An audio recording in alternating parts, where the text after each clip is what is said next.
Hello, everybody. My name is TJ Scott, and I'm a Minnesota estate planning attorney. That means I help people to take care of their affairs, get their affairs in order so that after they pass away, or if something happens before they pass away, everything is easy for the people and animals that they love.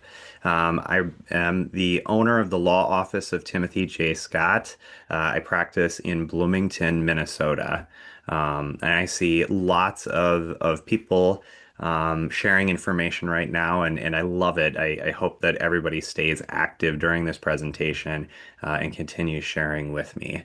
Um, I see a few questions coming through here. Things like, will we have access to a replay of this webinar? Absolutely.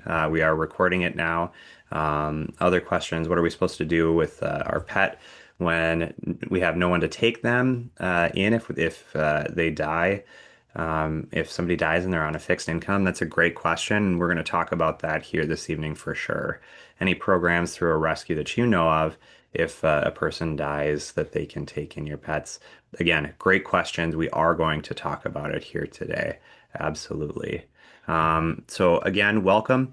I really encourage you to set this time aside, or you've already set this time aside. So I really encourage you to embrace this, embrace the learning that's going to happen here tonight. Make sure that you turn off any distractions that you might have and give yourself this time. I always say your future self is going to be really happy that you set this time aside and educated yourself here this evening. And I want you to stay with me all the way through to the end as well. I have some offers that I'm going to make at the end that's going to make it even easier to get a great estate plan in place, including things like a free virtual one-on-one meeting with me where we can talk about the people and the animals that we love and how we can protect them, and a bonus gift as well that's going to make it even easier to complete that plan. I'd like people to share with me, again, I've already been answering a number of questions, but I wonder if some of these things on the screen resonate with you. I wonder what you're hoping to learn here tonight. Maybe you've written some kind of an online or DIY estate plan or will, and you're wondering what's the effect of that going to be? Or maybe you wrote your estate plan a long time ago and you want to make sure that it's still going to have the effect you thought it was going to have when you originally wrote it. Maybe you haven't written an estate plan before, or maybe you just want to have a better understanding of planning in general or a plan that you might write. Again, I want to answer your questions here tonight. I'm available as a resource to you, so please make sure that you're using the chat function, which I see lots of folks have found and started to use, or that Q&A function as well. And I think there's a way to be anonymous on the Q&A too, if you have a desire to be anonymous. I see somebody saying, I have no idea where to start, but I love my fur kids almost more than myself some days and want to make sure they're okay if something happens to me. Absolutely. We can help with that, and we'll be talking about exactly that tonight. You are definitely in the right place here. You're in the right place if you have someone or something that you care about and that you want to protect. You're in the right place if you've tried the DIY or online will, but you're not sure if it's going to have the effect that you want it to have. And you're in the right place if you're nervous about how much this is going to cost. It's something that I talk about directly and explicitly here in the course of our meeting because I know it affects all of us in a real way. But the reality is, estate planning isn't about us. It's about the people and the animals that we love. And at the end of the day, they're going to have to live with and deal with the results of our plan or our failure to plan. So it's really important that we get this correct. We're going to cover a lot of things today. We're going to cover what is an estate plan. We're going to talk about who naturally would be the person to take care of your pets if nothing happens, and how you can take control and make sure that the person you want to take control and care of your pets is the right person who's going to make that happen. We're going to talk about who receives your assets naturally and how we can actually set aside some of those assets in order to make sure that we're providing for the needs of our pets if anything happens to you. We're going to talk about things as well that are important to you or should be important to you personally. Things like having healthcare decisions handled if you can't make those decisions, making sure that the right person is deciding for you, and also handling things in the easiest way possible without having to go through court and conflict for your family and for the people that you love. I'm seeing here somebody's saying, my husband and I have a will, just wondering how to incorporate our cats and fish into that, or would this be like an attachment? And that's a great question. We're going to talk about different options that we have. A lot of times we'll talk about some options. I want to jump in so much, but absolutely we'll talk about that. I have another question here. How do you determine how much money is needed to care for your pets? And that's a great question. And we'll talk about that a little bit, and some ways maybe that you can kind of guesstimate at what you think the cost might be, and some resources that maybe you can look to help determine exactly that number. And then somebody else saying, I've been hearing more and more that a trust is more effective than a will when it comes to probate.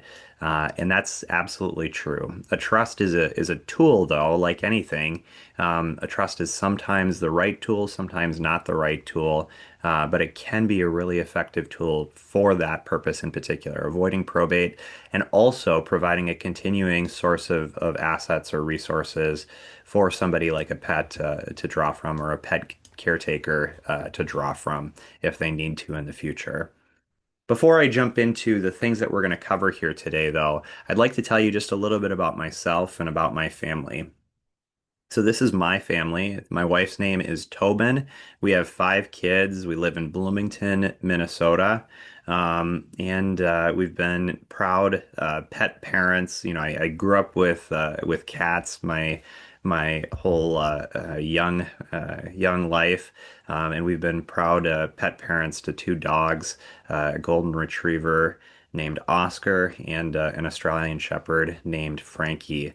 And right now we're between pets, but we know that they are an important and significant part of the family, and we know how important this is, to get right and to make sure that what you want to have happen is going to happen. A little bit about how I got into the practice that I'm in right now, helping with estate planning. I graduated from the University of St. Thomas School of Law in 2012, and I worked really hard when I was in law school, so I was able to graduate magna cum laude. I was on law review, things that typically set you up for a job in a big law type scenario. But something significant happened to me the day after I commenced from law school, and that was that my son was born. And being there in the hospital room with my wife and my newborn son really clarified my wishes. It told me, or taught me that I want to be in a role where I'm serving people and I'm giving people value, meeting them at the moments where they need help and they need that value to be provided to them. And I was really lucky. I found estate planning. I found an estate planning attorney who had been practicing for something like 35 years. She took me on kind of like an apprenticeship and taught me how to write really good estate planning documents, and also showed me that the estate plan doesn't end at the 4 corners of the document. That estate planning really requires a lifetime of guidance and counseling. So let's start here. What is an estate plan? And this is how I defined it. An estate plan is a plan for your person, your assets, and those you care for in the case you become incapacitated or for when you pass away. And that's really important. You know, we think about when we pass away, we want to make sure that everything is right. We want to make sure that things are right with our assets, things are right with our family, things are right with our pet. But there's the possibility that we'll become incapacitated before we pass away. And in that case, it's also important that we have the right decision makers in place and that we have the right caregivers in place if there's somebody or some animal that we want to make sure, some pet, loved member of our family that we want to make sure is well cared for in that case. So let me ask you this to start with. Who here has an estate plan? I've heard some people mention that they have a will, or they've been thinking about trusts. If anybody wants to share with me, I don't want to put you on the spot either, so it's okay if you're hesitant to share. But I'm curious, how many people here have estate plans versus have a need to write an estate plan? And I won't spend too much time waiting for an answer because it looks like maybe people are a little shy on that point. But the reality is, oh, I see somebody's raised their hand. I see somebody saying, "Yes, I have good." Yeah, a few people have raised their hands and said yes, that they have an estate plan. The reality is, we all really have some kind of an estate plan in place. Either an estate plan that we've written and that we've taken control to detail, which include things like instruments like a trust or a will, healthcare directive, power of attorney, memorial instructions, maybe guardianship nominations if we have minor children. But beneficiary designations, it's very common to see people have already taken and written beneficiary designations on things like life insurance or retirement accounts. And that has a role in an estate plan. But the reality is, even if you haven't done those things, there is a default estate plan that's in place for all of us based on the statutes here in Minnesota. And the Minnesota plan for us is a court process that things are going to go through in order to follow those statutes and make sure that things are carried out in the way that the state thinks they ought to be carried out. I see somebody saying that they're disabled, that they're not likely to have assets because they're considering putting their assets into a pooled trust or special needs trust. And so the question is, how do I provide for my dog? He's an ESA, and I'm working on getting him registered as a service dog. But the dog hates the brother and the only blood relative. And his contract with the breeder says he's to go back to her. Yeah, that's a good question. And so I would look at options. I would discuss things with you like how would the breeder handle taking the animal back? Is the breeder capable of that? Would the breeder actually love the animal and provide it a good home, a caring home? Or are there other options out there? Do we have friends that maybe we could transfer ownership of the dog to at an earlier stage, or share custody with in some way that could clarify where the dog needs to go? And we would get creative with it, and we would see if we could find some ways. Um, it's a difficult situation when you have limited assets to make sure that you're providing something for your caretakers, and making sure that the animal, that the dog is provided for. But I believe in getting creative, and I believe in finding creative solutions to things. So if I'd certainly love to help you with that if you reach out to me. I have somebody saying, a friend saying, yes, that he has a will, but his wife died, and now is engaged, so is planning to start over in time. And she's in a messy sisters battle. And I'm sorry to hear that that's going on, but that's good to know. Thank you for sharing that with me. Um, let's talk here about what naturally happens with our pets when something happens to us. And let's see here. The contract says the breeder needs to approve any changes, and she's on his chip. Yeah, yeah, and we've seen that. We could, depending on age and depending on circumstances, there are things that possibly could be negotiated with the breeder, and especially if the breeder knows that the dog is going to go to a loving home, and especially if the dog is at an age where you know it would be difficult to otherwise rehome, or use as a service dog is going to be limited in the future. Again, there's lots of specifics I think that we could get into there. And if we can help you, I hope that you'll reach out so that we can help with that. So what happens to our pets if something happens to us? And this is kind of an interesting area of the law to consider. If we're talking about a child, or if we're talking about a disabled person, somebody with special needs, there's a certain rubric that a judge would follow in order to determine what's going to happen with that child, or that person who has special needs. And it's considering what's in the best interest of that person. So what's in the best interest of the child if somebody's under the age of 18, considering things like physical, emotional, cultural, spiritual, and other needs. all these specifics that go into deciding where would this child best be placed, where would this child thrive and flourish if something happened to their parent. But there's nothing like this for pets, and it's might be a little surprising to hear, but pets are actually treated as personal property. They're treated as things under the law. And so, because they're treated as things, they actually follow from the what are called intestate statutes if we haven't written a plan ourselves about who the default recipients are. And typically, the default recipients follow first spouse and then any kids, grandkids, great grandkids that we have. So it's looking for a lineal descendant of us.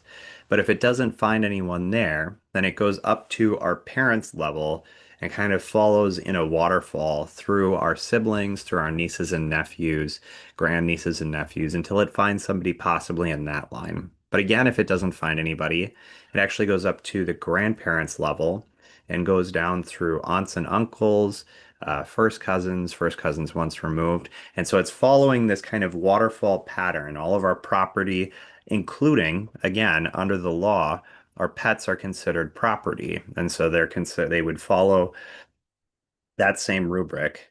But we know, as pet parents, you know that um, that old Uncle Larry may be the exact wrong person to take possession I think somebody said fur kid earlier, fur child earlier, that Uncle Larry may be the exact wrong person to take possession and control.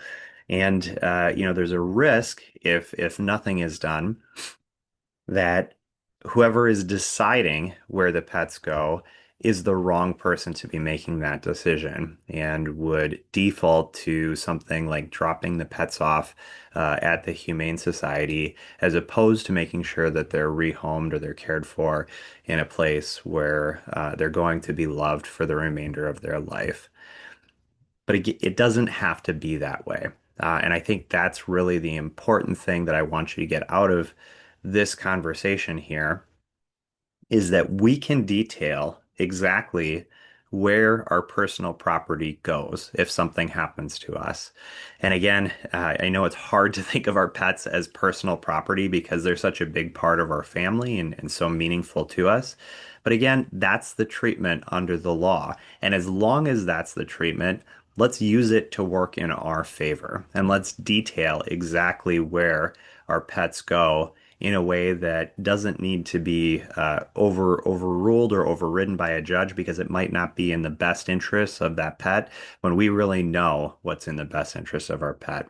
So we're going to use that to our advantage, and we're going to detail exactly where the pets go by legally documenting that decision in something that is a governing document that will determine where our pets go, where our personal property goes. And there are a couple of documents that have that effect. Number one is a will, and we'll talk more about a will in a little bit. But number two is a trust. And there's some advantages to a trust that are important and some distinctions to a trust that have some significant effect that we may want to secure. So we talked about where do our pets go if something happens to us, and that we have the control to make those decisions. But if we fail to make those decisions, our pets are going to go the same way that our personal property goes in the intestate statutes here in Minnesota. Again, I don't write the rules, I don't detail, or I don't decide that pets are going to be treated as personal property, but that is the treatment that the state of Minnesota has decided to give them. Um, the rest of our assets are also going to follow those intestate provisions if we haven't detailed where the remainder of our assets are going to go. And again, the intestate statutes follow what the state of Minnesota believes that we would want to have happen. It says that most people want their spouse to receive if something happens to them. If not the spouse, that our kids would receive, or our grandkids or great grandkids, if our children have predeceased us, that it would kind of again flow in a waterfall down to our descendants if something happens to us. Or failing that, it would go up to our parents' level and again follow like a waterfall through our parents' lineage and find a home through our parents' lineage. Or if it doesn't follow our parents' lineage, it would go up to our if it doesn't find anyone from our parents' line, it would go up to our grandparents. It even goes up to great grandparents. There is a point where the state of Minnesota just cuts it off and says, we've looked through enough of your family tree and we haven't found anyone. And now the assets are going to escheat. It's a fancy word. It just means that the assets are going to go to the state at that point. You have to go pretty far to get to the state, but it is there at the end of the intestate statutes if it hasn't found an ultimate beneficiary. So things that aren't provided in the intestate statutes are things like gifts to charities that we love or gifts to if we're part of a faith community.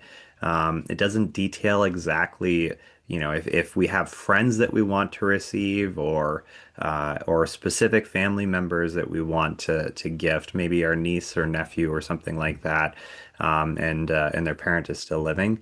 There's some complications. There um, about how we could give. But the intestate statutes don't necessarily provide for those things. We have to take control. And we have to take control if we want to provide for our pets'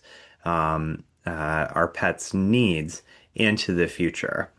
But there are some great options for doing that. There are some great options to help us provide for things like our pets' food, our pets' medical care, our pets' room and board into the future by taking action and naming a caretaker, but also advancing that caretaker as a trustee, some assets in trust to be used for our pets as long as our pets are living, and they can have access to that money.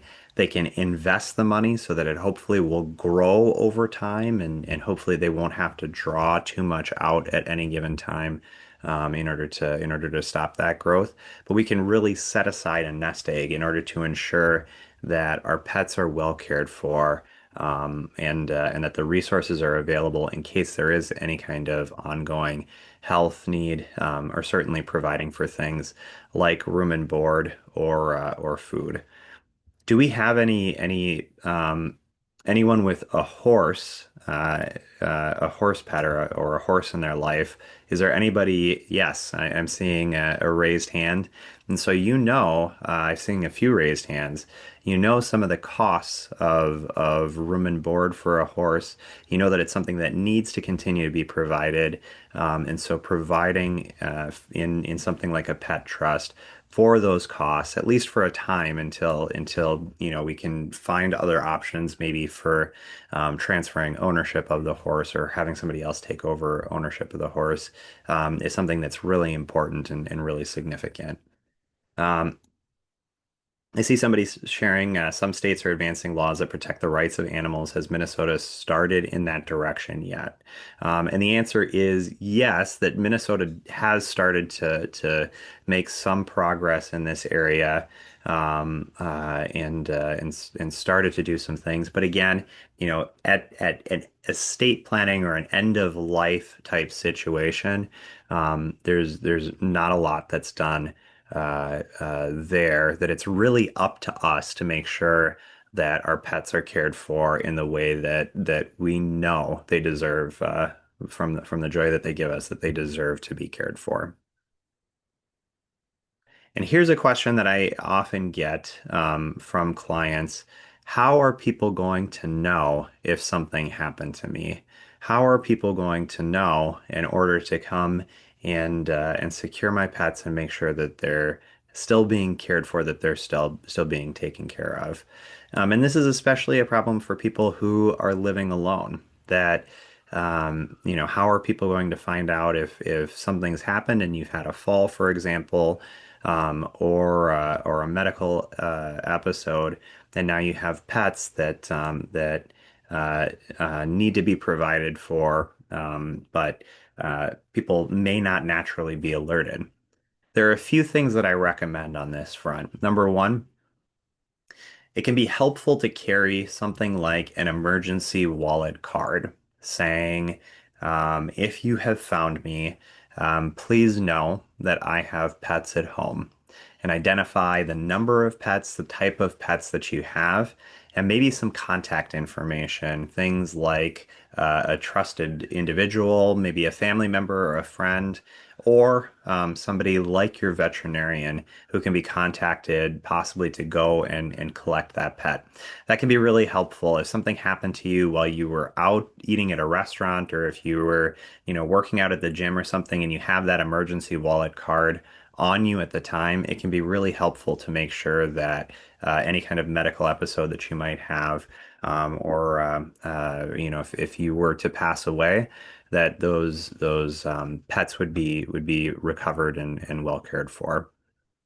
Something that I recommend if somebody was, again, living alone and they were concerned that something might happen to them in their own home, other people might not find out, is to have a few trusted individuals that you're making contact with regularly. And maybe it's somebody at work, and you just stop them, especially if you know that they have some similar concerns, maybe, and you say, look, I live alone, but I come to work, 5 days a week, or I come to work, in the office here 2 days a week.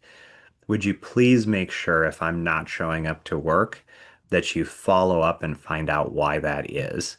That maybe you give me a call, or you give one of my neighbors a call in order to come and check on me. But if something happens and I'm not showing up to work, that would be unusual for me. Would you please do some follow up and make sure that everything is okay? Other things, maybe you have a habit of going to a coffee shop, or maybe you have a habit of meeting with friends for coffee or lunch, maybe once a week, something like that. Again, bringing up with those friends, would you watch for inactivity? If I don't show up and I haven't communicated for some reason, please come and check on me, or please at least reach out and let me, and maybe I'm fine. Maybe I'm just, recovering from a cold, but it would mean a lot to me if you did a little check-in, because I have some people at home. I have some pets at home that I really want to make sure are provided for and cared for if something happens to me while I'm alone. Other things, you could make a schedule and plan some daily check-ins and daily interactions with somebody. Like I say, especially if you know a friend in a similar situation, or a family member, maybe a sibling in a similar situation, that they live on their own.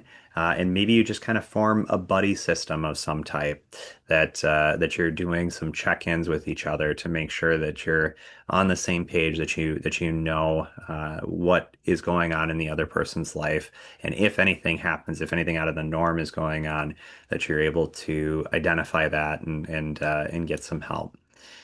Or if you have a habit of doing things like posting on X, or Blue Sky, or on Facebook, or LinkedIn or something, if you have a regular habit of reaching out on social media, again, finding a trusted individual to say, that I like to share about my life, or I like to share about my interests here on Facebook.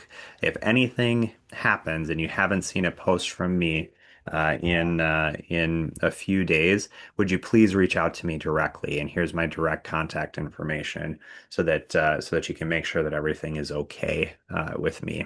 And if not, then please follow up and make sure that you can check in with me. There are other medical alert systems. For example, I think the Apple Watch has now added like a fall alert system, or a fall detection system, that can be really helpful to identify if a medical crisis happens at home. I've also heard of some other systems, alarms that can be set so that if you haven't opened your front door in a couple of days, somebody is alerted, or if you haven't opened your fridge in a couple of days, somebody is alerted.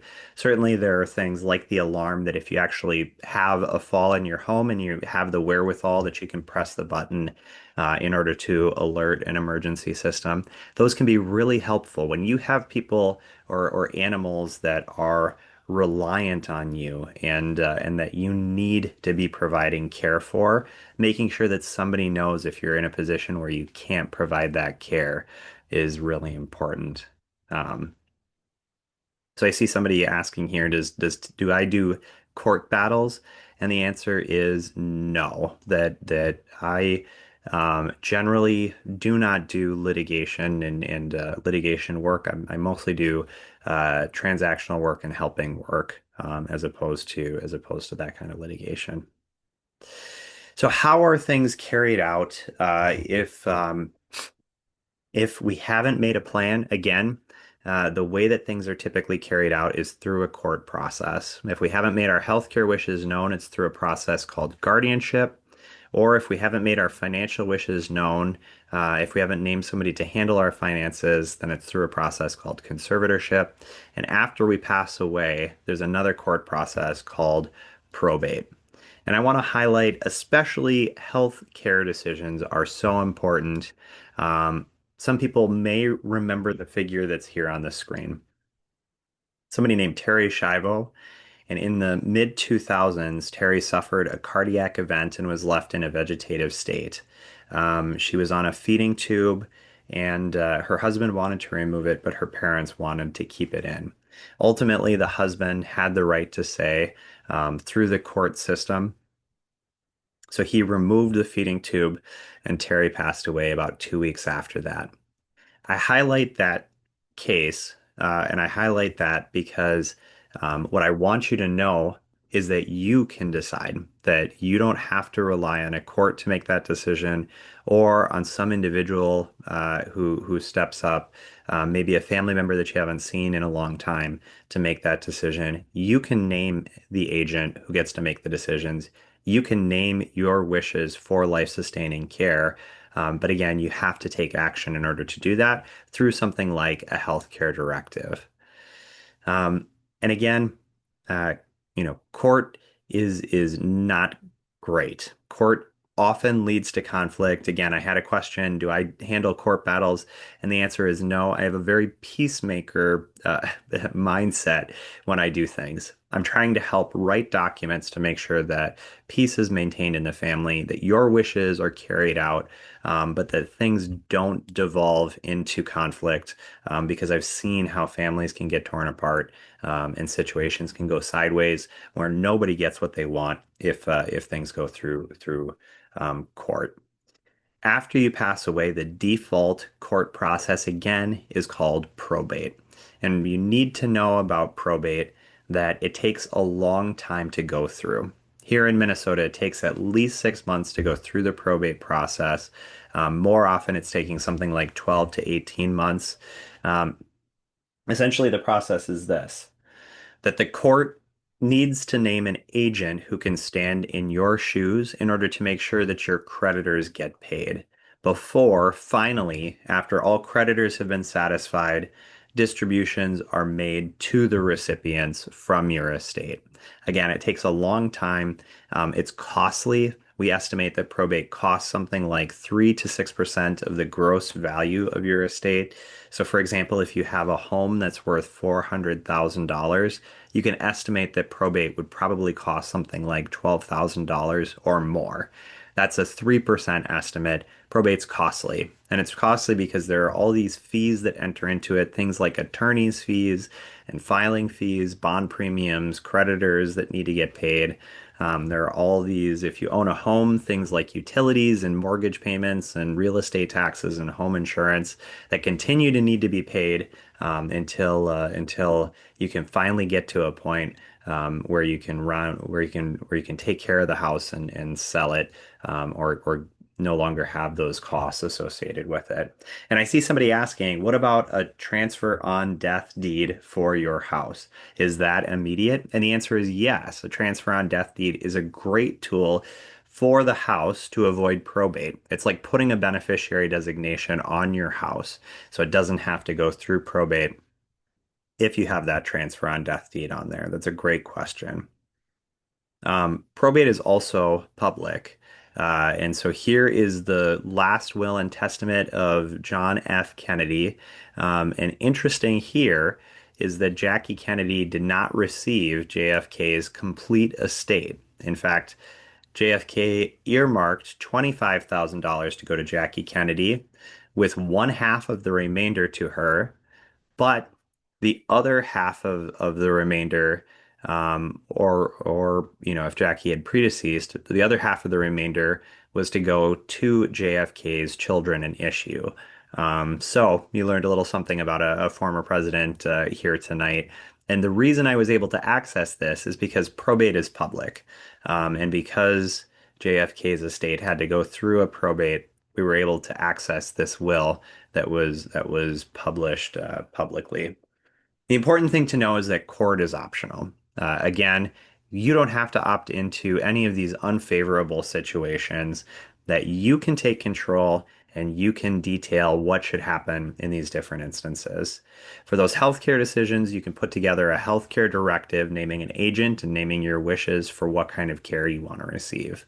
And for your financial and legal and tax matters, you can name a power of attorney as an agent, and you can specify what powers you're giving to your attorney in fact or agent, um, in order to handle things. Sorry, I see a question coming through that I really want to answer, and I'm going to answer it in just a minute. Um, uh, Important to know, a will does not avoid probate. In fact, if you are relying on a will to plan your estate, then you are relying on the probate process in order to administer your estate. And that's just the nature of a will. A will is a testamentary document, meaning it only goes into effect at your death. But then the court needs to make sure that it's effective, that it actually was a well-written will, a well-executed will, and that they agree with things like the executor that you named, and that the distributions are being handled in the way that the executor was supposed to handle them in the will. So a will has to go through probate. That's important to know and something that a lot of people don't understand. But probate is optional, and there are some great ways to avoid probate. You can use things like beneficiary designations and transfer on death deeds to avoid probate, because probate is only required if there's two criteria. Number one, if you have any real estate in your name at your death that's not passing by joint ownership or things like transfer on death deed, then probate is necessary. Or if you have more than $75,000 in assets in your name at your death that again aren't owned jointly with someone else or have beneficiary designations on them, then again, probate is necessary. And so that's important to know. But you can do things like putting beneficiary designations on things like retirement accounts and life insurance. We often see that when people come in and meet with us, that they already have beneficiaries listed on those accounts. You can even, again, put what's essentially a beneficiary designation on the house using a transfer on death deed. Although, if you want to reserve some assets for something like a pet trust to go towards a caretaker in order to ensure that your pet, that your family member is provided for during their lifetime, then a transfer on death deed may not be the right tool, especially if that's where a lot of the store of your assets is in the equity of the house. But there's another great tool that's possible then, and that's creating a revocable living trust. And the simplest version of a trust is this. Somebody starts with property and they entrust that property to someone else called the trustee. And they say to that trustee, here's what I want you to do with that property. And the trustee says, yes, I agree. I will use the property in the way that you've asked me to. That creates a trust. It's this agreement between the settlor, the person creating the trust that starts with the property, and the trustee, the person who's going to have control of the property that they've been entrusted. A revocable living trust means that you are the settler during your lifetime. You'll always be the settler of your trust, the creator, the one who gets to write the rules. You will also be the trustee during your lifetime as long as you are able, as long as you have capacity. But after you pass away, you'll have named a successor trustee in the original rules that will be able to step into your shoes and administer the assets in the way that you want them to be administered. And that can include things, again, like creating a trust for your pet, that you can set aside a certain amount of money. There's no right answer, but some things that I've seen before are people setting aside $10,000 in order to make sure that their dog is well cared for by their pet caretaker for the remainder of their dog's life. I've seen people set aside $50,000 for horses in order to make sure that the horse has continuing room and board, at least for as long as that $50,000 lasts. There's lots of ways that it can be written, and really consulting with an estate planning attorney is the best way to decide exactly what's needed and how can we provide for that. Um, can you have two trustees? There's a question here. Can you have two trustees for a check and balance to make sure that no one's squandering the funds? You can, absolutely. And sometimes people will do that to create that check and balance. They'll have two people. I usually recommend that they work individually, but they can see what the other person is doing, and they can see how the other person is accessing accounts and handling the assets in order to make sure that they're doing the right things. So absolutely. The other thing that you can do is you can separate the caretaker of the pet from the trustee so that the trustee, the caretaker is asking for the assets from the trustee and the trustee is doling out the assets in a way. But then the caretaker has some oversight over what the trustee is doing, and the trustee has some oversight over how the caretaker is caring for your animals. Is another way to do the check and balance. Um, all right, this is the question that I saw that I really wanted to answer. Can you screw an HOA by going to probate? And that's just a fantastic question. I really like that. HOAs can be sometimes very difficult to deal with, right? Can you screw an HOA by going to probate? The answer is yes. But how much are you going to affect your own family and friends and the people that you love in an effort to kind of stick it to the HOA. HOA is a homeowners association. It's an agreement that's entered into by homeowners. But oftentimes, by the time that you're purchasing a house, it's already part of the homeowners association. You don't really get a choice. If that's the house that you want to buy, you have to go into the homeowners association. You have to opt in. You have to opt into it if you want to purchase that house. It's not optional. But they can have some really difficult rules. They can have difficult rules regarding fences and pets. They can have difficult rules regarding lots of things. And so sometimes people can kind of get rubbed the wrong way by an HOA. But having your house go through probate, then it has to sit vacant for a time, typically. And there's so yes, it can cause some issues for the HOA. But again, how willing are you to do that if you're affecting the other people that you love in your family? That's really the question. What if the caretaker and trustee are disagreeing on disposition of funds for care? And that's a great question. We want to build in some kind of way to resolve disputes between caretakers and trustees. Typically, the trustee is the person that we are entrusting and ensuring, we're giving that person greater oversight and greater trust in dealing with the assets. That's really the role that we're entrusting to them. And the caretaker is really responsible for caring for the pet. But oftentimes for the money, the trustee is going to have the right to say at the end of the day. There's some other roles that we can build in. Again, we can build in a second trustee that has oversight to make sure to break a tie maybe between a caretaker and a trustee. We can build in what's called a trust protector who oversees the work that a trustee is doing and make sure that they're acting appropriately and can even remove and replace a trustee if they're not. So there are other options if you have concerns about that. Or again, we could build in, different provisions about how we make decisions, what's reasonable for a caretaker by default. So the only way to protect your pets after you die is to do a will or a trust.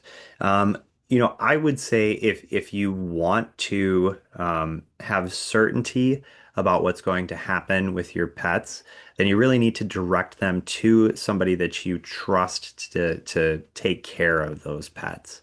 And you could try and rely on family in order to carry that out. But if you want to ensure that it really happens, the way to do it is through something like a document that details what's going to happen with your assets after you're gone. And also, if you want to provide assets, if you want to provide some financial resources to the caretaker to make sure that your pet is cared for in the way that you would want your pet to be cared for, then again, you're going to want to do that through something like a will or trust. Yes. What's the difference between an estate planning attorney and an elder lawyer? And I would say the answer is most elder lawyers are also estate planners, but not all estate planning lawyers are elder lawyers.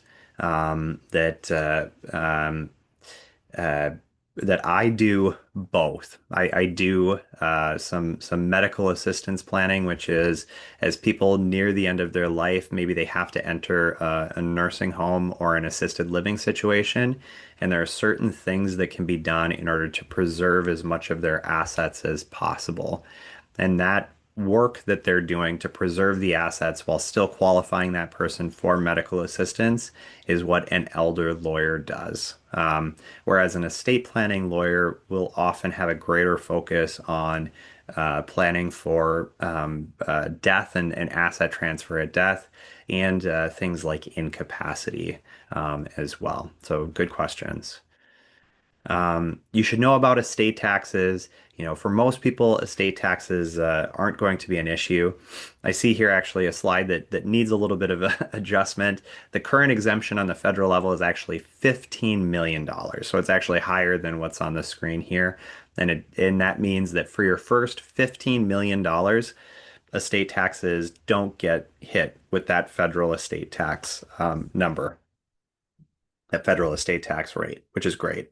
In Minnesota, that exemption amount is lower. It's the first $3 million that are exempt from estate taxes, but still $3 million is pretty high for most people. Certainly, if you're over that $3 million number, it would be a good idea to reach out to an estate planning attorney such as myself in order to make sure that you have a plan for maximizing the amount that can pass through your estate that isn't subject to estate tax here in Minnesota. I have another question here. Is a simple will signed by a banker good enough if I am and have been single my whole life? Although I do have a cat. It really depends on your situation. I would say if you have more than $75,000 in assets, if you own real estate, I would consider looking at some options that go above and beyond a simple will in order to keep things simple if something happens to you. And I would recommend, maybe we look at a trust, although a trust may be overkill, but maybe we look at some things like beneficiary designation planning in order to try and keep things simple if something happens to you. Um, there's other options that we can pursue. Or maybe a simple will is enough. And sometimes I've had people come in and meet with me and they say, here's what I have. Is this enough? And I say, for your situation right now, yes, I would say you have enough. I think that that's fine. And then they have the information. That I generally haven't charged them up to that point. There's no obligation to plan with me, and that's fine. Then I'm able to give them the information that they're in a good place already. And I know if they have a question in the future that they'll trust that they can come back and ask me that question as well. How do you ensure that the person getting your pets and funds to care for it doesn't just get rid of the pet and keep the money? And that's a good question. Again, you want your trustee to be somebody that you really trust to follow your wishes and to take care of things in the way, use the assets in the way that you want them to use the assets. So I would say that's the number one thing is the person that you're entrusting the assets to. We want to make sure that that's somebody that we really trust and that they're going to follow your wishes. And it doesn't have to be the same person as the caretaker.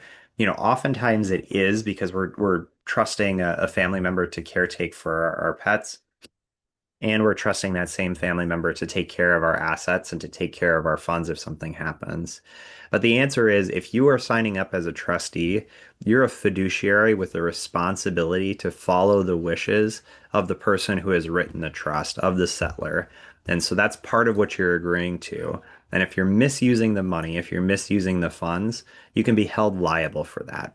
Now, it's tricky. Who could hold you liable, for something like a pet trust? If you're the caretaker and you're the trustee and you start to misuse the money that's there, it's unlikely that the pet is going to bring an action or some kind of guardian ad litem is going to bring an action on behalf of the pet. So it might be difficult to see, who has a right to say.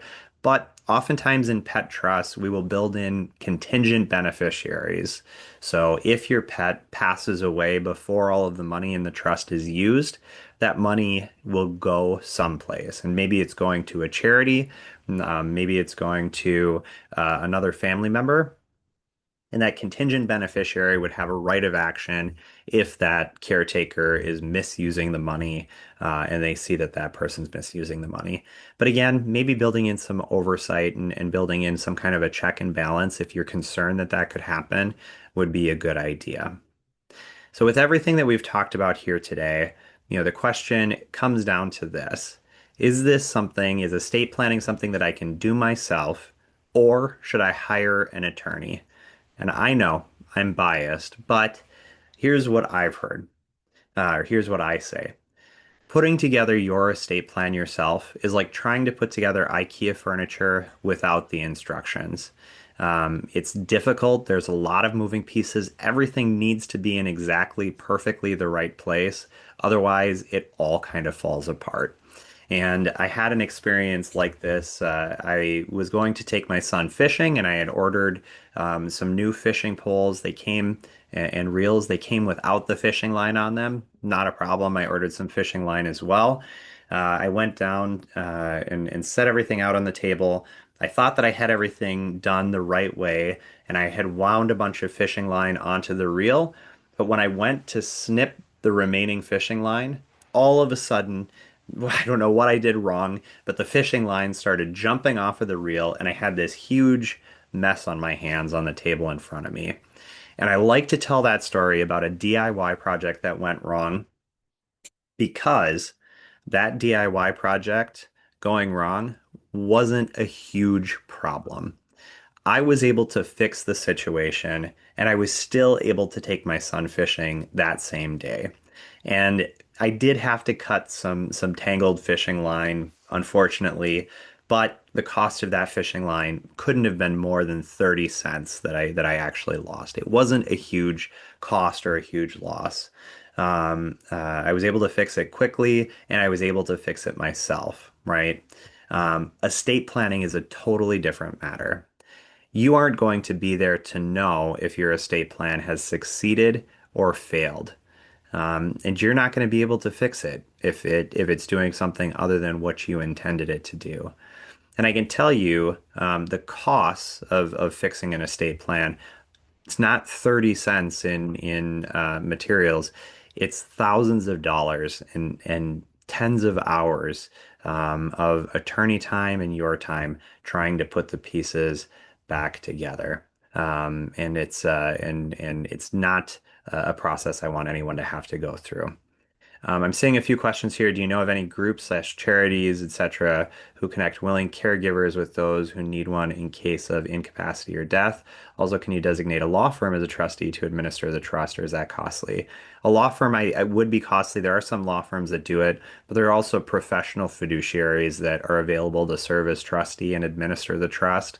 And I would typically recommend that over naming an attorney or a law firm. And there are some great groups and charities. There's one, uh, there's one with a system or a program called Loved for Life. And it may actually be the Humane Society, although I can't remember for sure.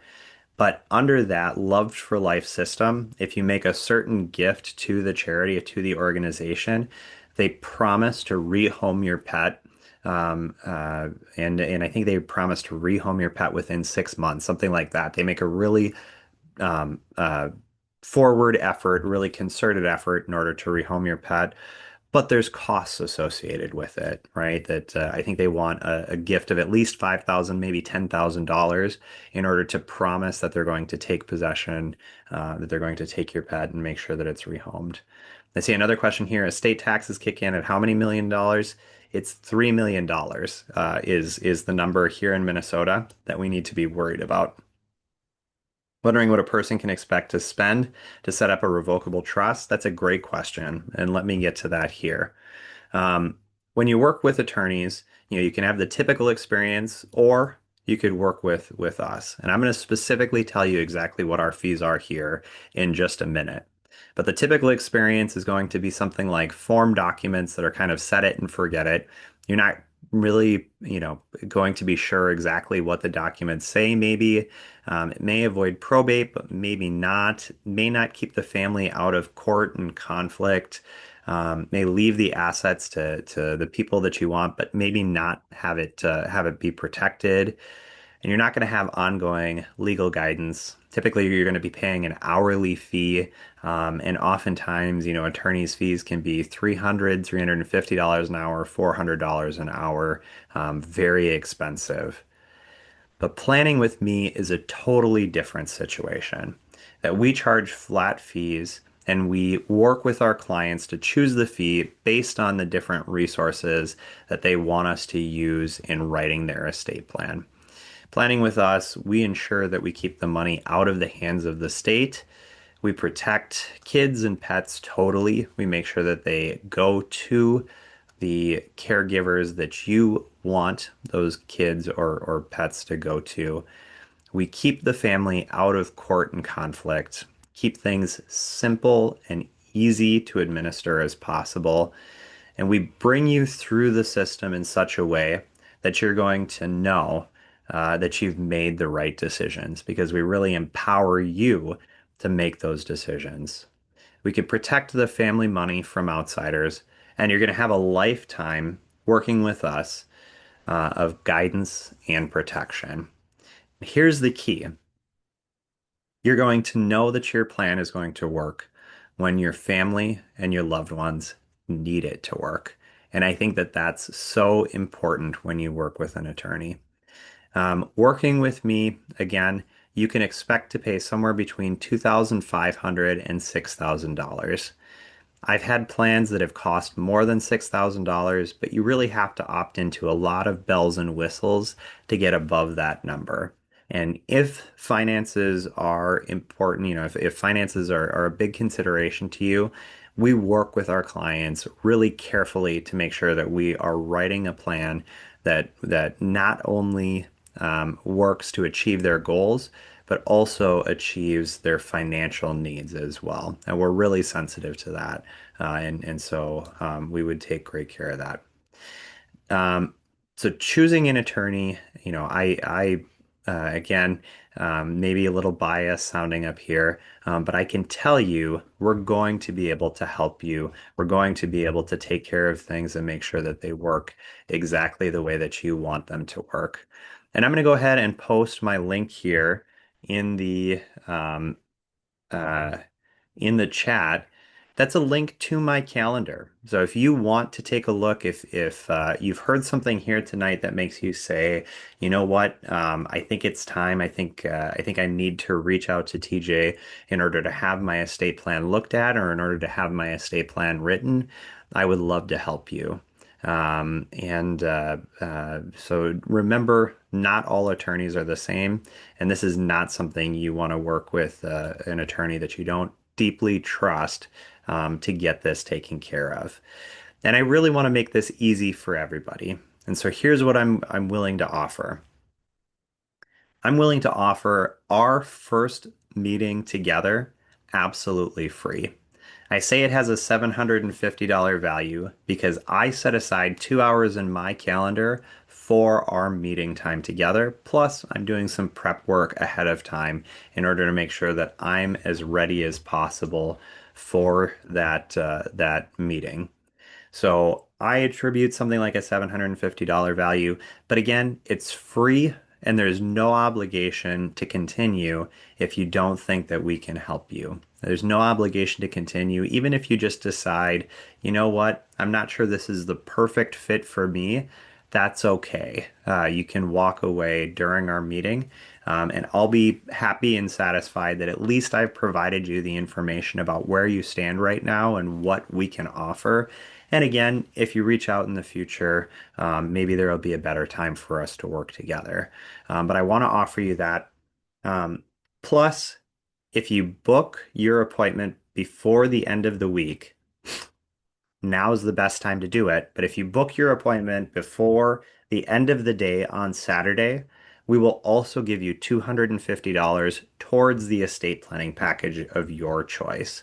And that's how we operate. We have estate planning packages, again, ranging from somewhere like 2,500 up to about, a little over 6,000.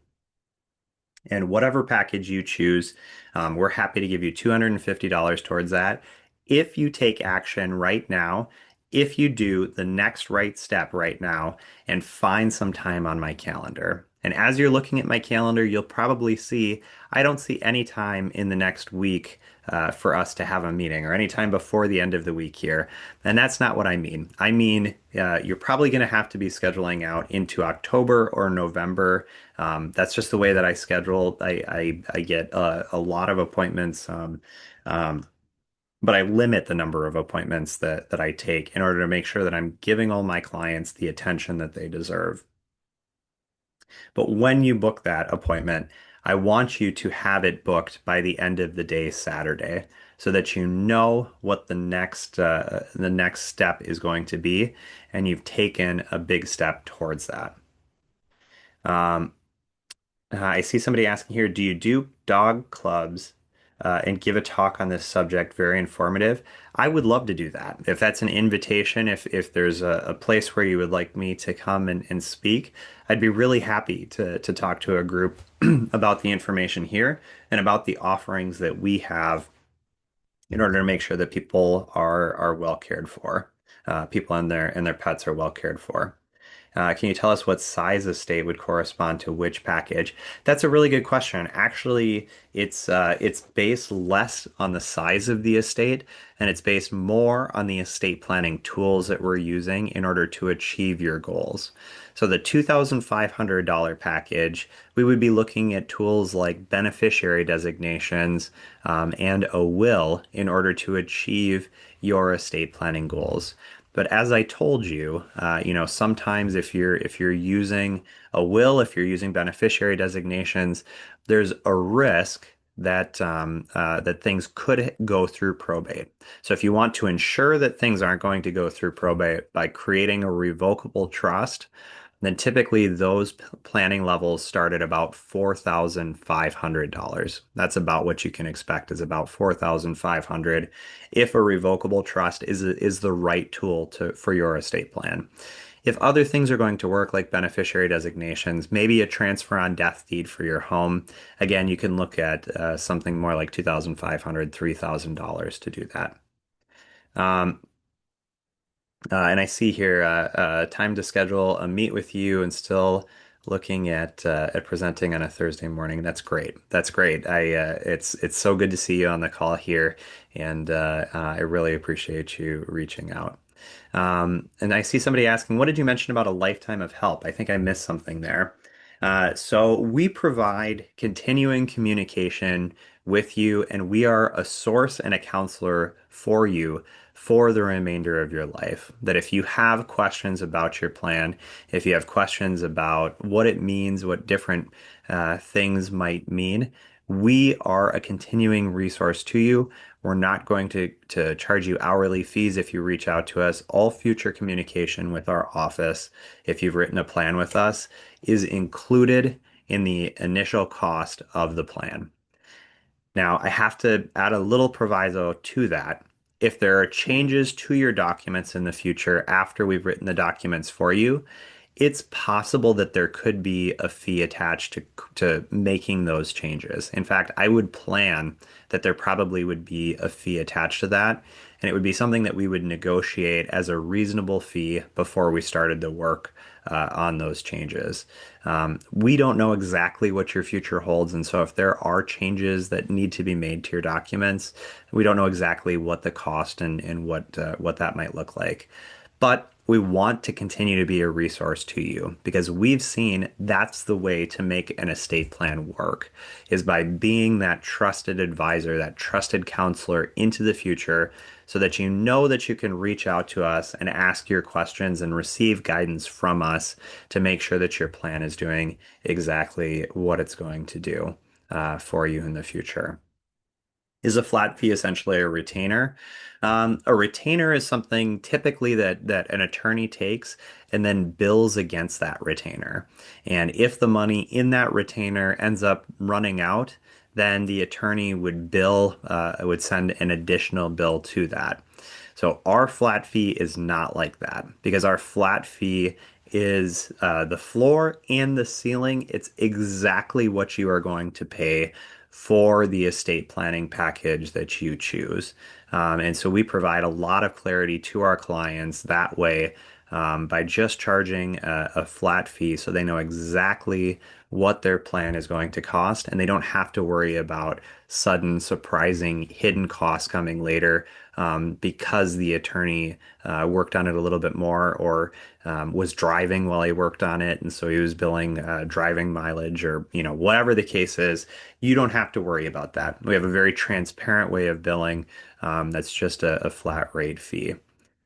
So again, next steps are going to be make some time, find some time on my calendar and book that family wealth planning session. The family wealth planning session, again, it's a 2 hour long meeting with me. In the first part, we're going to talk about your assets, your family, your pets, the things that are important to you and what we want to achieve in order to make your estate plan what you want it to be. And if it sounds good, we'll quote fees for you. We'll talk about deadlines and timelines. If it sounds good to you and you want to hire me to be your attorney, great. We can proceed into the second hour of the meeting. And in that second hour, we'll actually design your estate plan together. And I draw it out in a visual way so you can see exactly how it's going to operate and exactly what it's going to look like.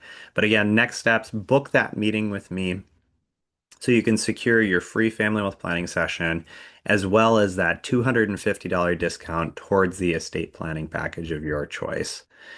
I'm going to take a little drink of water here and see if any additional questions come in. If not, that's fine. Then we'll go ahead and wrap it up here.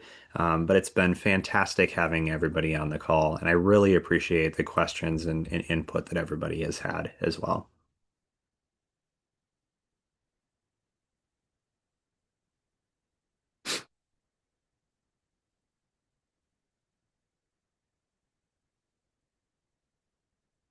And I am seeing, checking my email quickly here, I am seeing some appointments coming in. It's fantastic. I'm really looking forward to having meetings with you and to helping you write a great estate plan. So thank you for being here this evening. Hopefully you had some great information that came out of this, and I hope that you'll reach out to me. I hope that we'll be able to schedule a meeting together so that I can continue to help and I can advise you in the particular areas that are most important to you. So I'm going to go ahead and end our presentation here.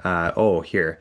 Will you tell us what we should bring to that 2 hour session? Absolutely. We follow up with you ahead of time, and we make sure that you know exactly what it is that you need to have, including a form, an online form that we'll ask you to fill out with some information about your family, some information about your assets. But don't worry about that now. We'll tell you exactly what you need. Is somebody saying thank you? Not quite sure yet. I understand. It's an open offer though. And if you prefer, if you want to, you can click on that link and you can see that there are some times just to connect by a 15-minute phone call. If you're not ready to commit to the full family wealth planning session, I understand. I know it's can be a little scary to jump in that deep right away. But I'd be happy to talk to you for a 15-minute phone call. That's absolutely happy. So thanks everybody for attending. Thank you for your thanks. It means a lot. It's been nice having you on the call here, and I hope everybody has a great evening tonight.